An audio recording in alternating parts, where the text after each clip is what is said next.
فاهبطوا منها جميعا فإما يأتينكم مني هدى فمن تبع هداي فلا خوف عليهم ولا هم يحزنون. میش ورته وویل توسې ټول د دې جنت نه کیشئ نو که د مور د طرف نه توسې تحکیم هدایت روغی نو چا چې د مور هدایت پیروي وکړه نو په هغه باندې نه هیڅ ویره شته او نه به هغه غمجن کیږي. والذين كفروا وكذبوا بآياتنا أولئك أصحاب النار هم فيها خالدون. او هغه خلک چې کفر یې کړی دی او د میش آیتونه یې درویغ ګڼلي دي همدغه کسان د دوزخ د یور ولدي دوی به په هغه یور کښې همیشه وي. يا بني إسرائيل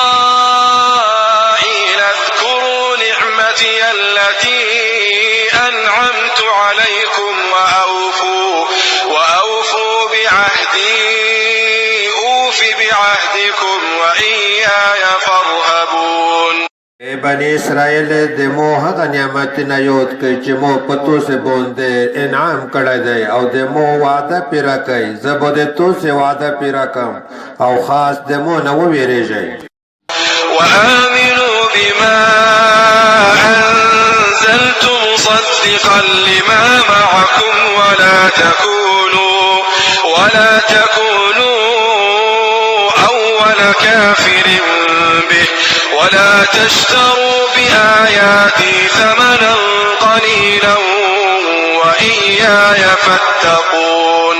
او توسې ایمان وروړئ په هغه کتاب چې مو نازل کړی دی چې د هغه کتاب تصدیق کوونکی دی چې د توسې سره دی او په دې سره اول کفر کوونکی مه جوړېږئ او د مو په آیتونو سره لږ قیمت مه وخلئ او خاص د مو نه وویرېږئ. ولا تلبسوا الحق بالباطل وتكتموا الحق وأنتم تعلمون.